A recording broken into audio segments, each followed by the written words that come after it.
Salut les amis, vous êtes avec Albert. Aujourd'hui, je vais vous présenter mon projet de vie. Je dis toujours à mes clients qu'il faut absolument penser au futur. Je vais vous montrer que moi, de mon côté, je donne des conseils parce qu'évidemment, j'y ai pensé lorsque j'ai construit. On a essayé d'imaginer une maison qui nous permettrait aujourd'hui de pouvoir vivre pleinement avec nos amis, nos proches, nos familles. Et puis que le jour où nos enfants allaient sortir un petit peu de la maison, de pouvoir la moduler cette maison, de pouvoir continuer à y vivre sans forcément avoir un grand espace. Parce que vous savez très bien que quand on prend de l'âge, on va essayer plutôt de se rapprocher d'un appartement qui va nous permettre d'être beaucoup plus centré, d'avoir peut-être plus de facilité d'accès, de mobilité. Et puis là, vraiment, on a pensé à tous ces aspects-là parce qu'on a essayé de rendre cette maison autonome et de pouvoir justement la transformer un jour en un immeuble de rendement avec plusieurs logements. Allez, venez, je vous fais la visite. Bienvenue, ici vous êtes vraiment dans la pièce à vivre, la pièce où on est le plus souvent. Il fallait une grande pièce avec beaucoup de luminosité, donc on a mis énormément de fenêtres. Venez, je vous montre un petit truc cool. Les toilettes.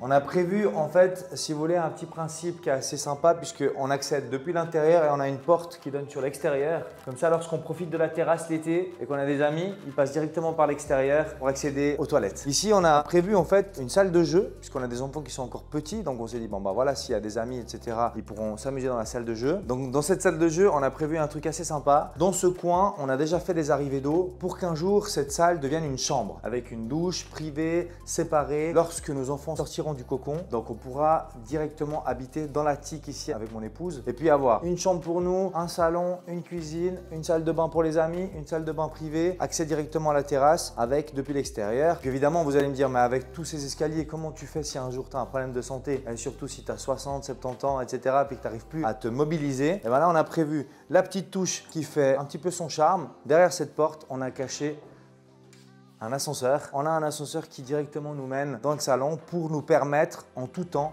de pouvoir accéder à notre habitation le jour où on aura une mobilité qui sera un petit peu réduite. Cet ascenseur, il a un grand avantage, c'est qu'il peut nous amener directement aux étages du dessous ou alors monter depuis le bas si on arrive avec les courses, etc. L'avantage aussi de cette maison, c'est qu'on a les chambres qui sont au rez inférieur, la terrasse et l'étage dans lequel on est aujourd'hui au rez supérieur. Le rez inférieur, le grand avantage, c'est que ça va rester beaucoup plus frais. On va pouvoir dormir beaucoup plus confortablement l'été. Allez, venez, je vous montre.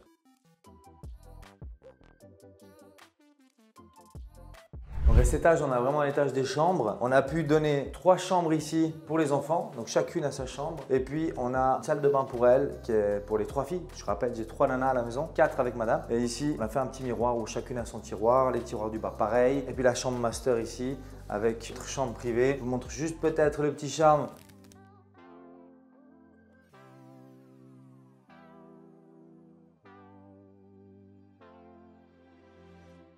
Donc la piscine ici, je vais vous la présenter. On l'a construite de cet angle sur ce côté-là de la maison, simplement parce qu'on est venu plusieurs fois sur la parcelle. On s'est rendu compte que le soleil, la dernière partie que le soleil illumine sur cette parcelle, c'est vraiment la partie ici de la piscine. Et on voulait pouvoir en profiter un maximum quand on finissait le job, puis en fin de journée. Donc c'était vraiment imaginé pour qu'on aille maximiser la partie ensoleillée de la maison. On a fait aussi une piscine, du coup c'est pas creusé, on est une piscine hors sol, tout simplement parce qu'on est un peu limité puisqu'on est sur la dalle des chambres. Il fallait sécuriser cette dalle en la renforçant et puis en mettant toutes les chances de notre côté pour éviter évidemment qu'il y ait des problèmes plus tard. Cette dalle est spécialement renforcée pour qu'on puisse mettre de la végétation puisqu'on est quand même sur un toit entre guillemets ou comme sur un attique si vous voulez bien. On était obligé de pas avoir que du béton et que du dur, donc on voulait absolument avoir cette végétation, cette verdure qui nous permettait de penser, en tout cas de nous imaginer être relativement souvent en vacances. On avait besoin aussi cette piscine de la faire vivre. On l'a faite chauffer pour nos enfants pour qu'on puisse en profiter un petit peu plus longtemps que simplement l'été. On sait qu'en Suisse, on a des étés qui sont parfois très courts, parfois plus longs, mais pour éviter justement d'en profiter que 2 mois,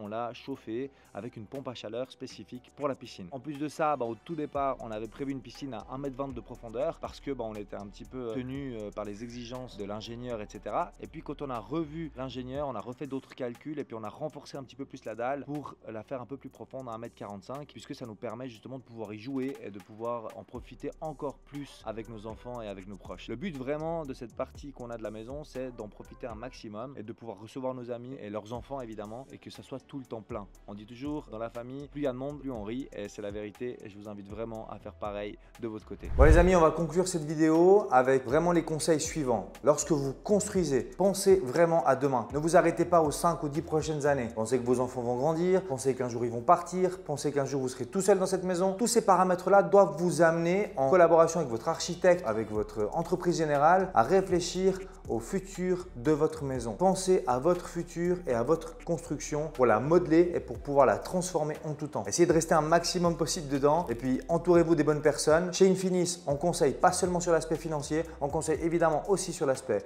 promotionnel, de projet et de construction. Donc on est vraiment là pour vous. Faites appel à nous et on vous accompagnera dans tous vos projets immobiliers. À bientôt les amis.